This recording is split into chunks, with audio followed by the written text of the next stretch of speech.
The year was 1873, and hunger had stripped the world of mercy. The plains had withered under drought, and every mile seemed carved from bone. The wind carried dust instead of rain, and the earth itself seemed to whisper a cruel truth: only the ruthless would survive.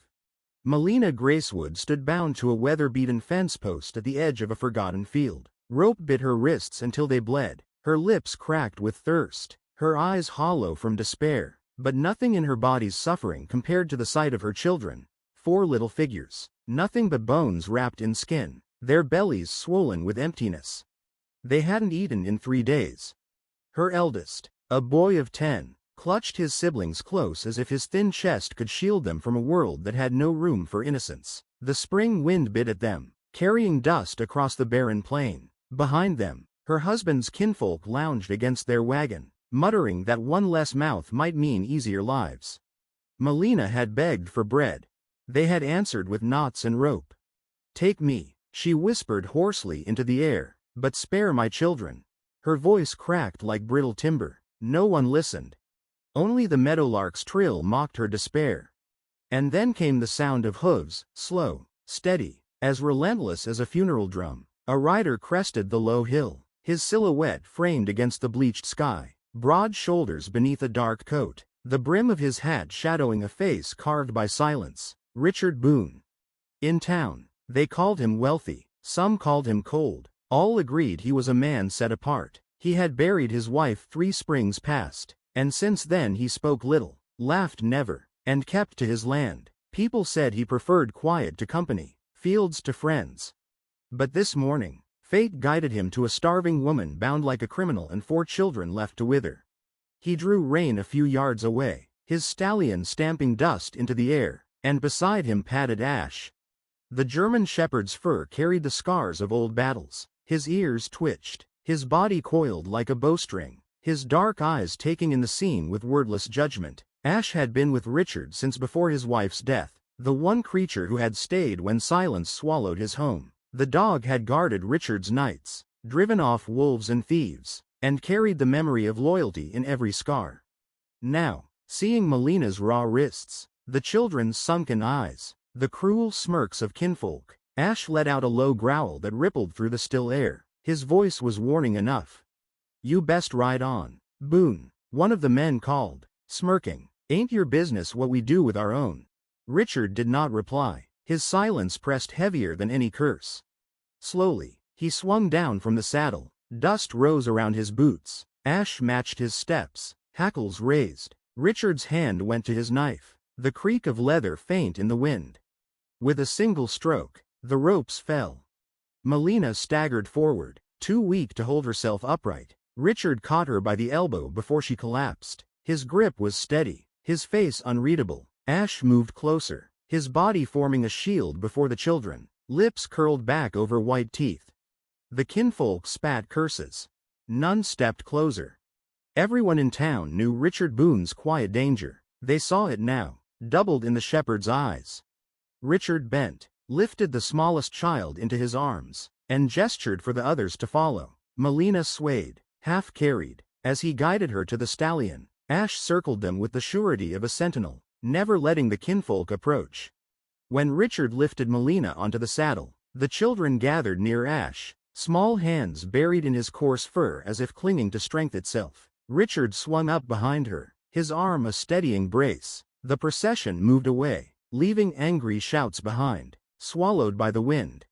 By late afternoon, they reached Richard's ranch. Weathered wood and quiet fields stretched toward the horizon. The place was no palace, but to Melina, whose world had shrunk to rope and hunger, it rose like a fortress. Ash bounded ahead, nose to the ground, circling back to walk beside the children as though he had already claimed them as his own. Inside the ranch house, the smell of bread lingered faintly in the air. Richard moved with purposeful calm, setting pots on the stove, ladling stew into chipped bowls. The children devoured it, spoons clattering against the porcelain. Ash lay near their feet, head on his paws, his eyes never leaving the door. Melina sat apart, her hands folded in her lap, shame burning her cheeks. When Richard set a bowl before her, she whispered, "Please, the children first." He looked at her for a long moment, then nudged the bowl closer. His silence was not cold, it was firm. She obeyed. The days unfolded gently, though each carried the sting of whispers. In town, men spat tobacco and muttered that Boone had shackled himself to misery. Women drew their shawls tight when Melina passed, eyes sharp as flint. She bore their judgment with lowered gaze, sweeping Richard's floors, mending his clothes, teaching her children to whisper thank yous at his table. Ash became their sentinel. He slept across the children's quilts, rose to patrol the fence line before dawn, and bristled at any rider who drew too near. When the children laughed, his tail thumped. When nightmares woke them, he was the first to nuzzle their small hands. To them, he was not beast but guardian, a living shield between their fragile lives and the harsh world outside. One evening, spring rain hammered the roof. The wind rattled the shutters. Melina knelt by the fire, coaxing flame into life. Her hands were blistered from work, her body weary, but her spirit no longer beaten. The children slept in a heap under patched quilts, their faces softer now with food and rest. Ash lay close to them, ears flicking at each thunderclap. His steady breath filled the silence. Richard stepped in from the storm, coat dripping, hat shadowing his face. He paused, watching her bent form in the firelight. She looked up, startled. For a breath, the world stilled. Thunder rolled, but between them spread a silence richer than words. For the first time, Melina felt his gaze, not as judgment, but as something deeper, steady, impossible to name. Her breath caught. Ash stirred, lifting his head as if he too sensed the fragile shift in the air. Lightning flared, bright through the window. Their eyes met, unguarded. Something unspoken passed between them, fragile, dangerous, a promise neither dared voice. Then the thunder swallowed the moment whole, leaving only rain, fire, and the steady heartbeat of a shepherd keeping watch. The storm passed. Dawn rose soft and gray. Melina woke to the hush of morning light pooling across the floorboards. Her children stirred beside her, cheeks rounder now, their sleep no longer haunted. Ash stood at the open door, gaze on the horizon, ears high. He did not move, not until Richard stepped quietly into the room. For a long moment, man and dog shared a look, silent acknowledgement that what had been broken was slowly being mended. And behind them, Melina rose, not as a prisoner of rope or scorn, but as a woman who had found something fierce enough to withstand the world's cruelty. The vow in Richard's silence, the strength of Ash's watch, and the fragile hope of her children's laughter. The West would rise against them. The whispers would never fully die. But in this place, this weathered ranch bound by silence, loyalty, and firelight, they had carved a sanctuary no storm could undo. Washed away, some of their hunger eased. She rose quietly, sweeping the room, pressing her hand to her chest as if to calm the wild rhythm of a heart that no longer belonged only to herself. Richard was already outside, mending a fence post, his broad frame moving with a steadiness that made the world seem less cruel. At his feet lay a German shepherd, broad-shouldered, powerful, with fur the color of smoke and flame. His name was Justice, though most in town called him Boone's Hound. Justice had once been a stray, half wild and scarred, roaming the plains with ribs sharp against his hide. Richard had found him years ago, limping near the edge of the river after a coyote fight, where others would have turned away. Richard had lifted the bleeding dog into his wagon and carried him home. Since then, Justice had never left his side, bound by a loyalty fierce as iron. Now the shepherd watched the family from the porch, his ears flicking at every sound, his amber eyes always measuring, always guarding. When Melina stepped outside carrying a bucket of water, Justice rose, his tail brushing the dust. As her hand brushed Richard's over the handle, her cheeks flushed hot, but Richard's silence wrapped around her like a cloak. Justice pressed his head briefly against Melina's skirt, as if to tell her she belonged here too. But the world beyond the ranch was not silent. Whispers slithered through town like smoke. The saloon buzzed with laughter at Richard's expense. Boone's turned his place into a poorhouse. One man jeered, slamming his glass onto the counter. 4 brats and their beggar mother, he'll choke on their hunger. Women shook their heads when Melina passed with her basket. Shameless, they muttered, though her skirts were plain and her eyes lowered. She bore their judgment as she had borne hunger. But the children heard. Shame crept into their voices. One evening, her eldest asked, "Mama, Are we a burden to him? She could not answer, only pressed her lips to his hair, her tears hidden in the strands. Justice nosed the boy's hand gently, curling at his side through the night, as if to say, "You are not unwanted." Richard heard the gossip, too. He stood in the general store filling a sack with beans when a rancher muttered loud enough to sting. "Boone's lost his mind, feeding an army of mouths that ain't his." Richard's jaw tightened. He spoke no word, only carried the sack outside, Justice padding at his heel, head high and unbothered by the stares. He set the beans into the wagon where Melina sat waiting and guided the reins home. Yet inside his chest, something old and wordless stirred, a refusal to let shame decide the worth of what he had chosen.